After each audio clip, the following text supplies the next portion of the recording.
He stood at the gate of the naval base, sunlight glinting off his silver badge. Sergeant Miller had been on duty for 12 years and had seen it all: rookies, officers, even admirals who forgot their passes. But that morning, something about the woman walking toward him caught his attention. She wasn't wearing the usual confidence of a commanding officer. Her uniform was plain, her expression calm. Yet there was something in her eyes, a kind of quiet power he couldn't place. What city are you watching from today? If this story resonated with you, hit subscribe for more real stories about extraordinary people. Hold up there, Miller said, extending a hand. Identification. The woman stopped, her boots firm on the concrete. She handed him her card without a word. He glanced at it and frowned. Private Elaine Brooks? You read aloud, smirking. We've got enough of those around here. Hope you know how to keep up, rookie. Elaine didn't flinch. I'll manage, she said softly. Miller laughed. We'll see about that. He waved her through but couldn't resist one last jab. Don't get lost, Private. This base isn't exactly friendly to tourists. She nodded once and walked past him, her pace steady. He shook his head and muttered under his breath, These new recruits. All the same, what Miller didn't know was that the quiet woman he mocked wasn't new at all. She had worn that same base's uniform before, but under a different name, a different title. A past that had been buried for reasons even the higher-ups didn't discuss openly. As the day unfolded, the base buzzed with its usual rhythm training drills, inspection rounds, and officers shouting orders across the yard. Miller noticed the woman again during the midday assembly. She stood at the far end, hands behind her back, listening attentively as Commander Hayes barked instructions. When another guard nudged Miller and said, Hey, who's the new one? Miller grinned. Just another private. Looks like she doesn't even know how to stand at ease properly. But that confidence began to fade when Hayes paused mid-sentence and turned his attention toward Elaine. You, the commander said. Step forward. Elaine obeyed instantly. The commander studied her, eyes narrowing. I've seen you before, he murmured. No, sir, Elaine replied quietly. For a moment, Hayes said nothing. Then he turned away and continued the briefing. But Miller could swear. He saw a flicker of uncertainty in the commander's face, something between respect and unease. Later that evening, the alarm sounded. Not a drill. Every soldier snapped into position.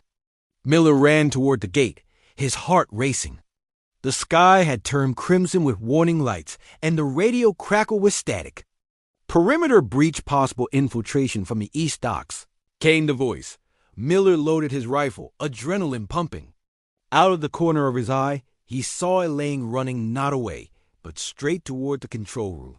Hey, you're not clear for that sector, he shouted. She didn't answer. Moments later, the lights flickered and the gates sealed automatically.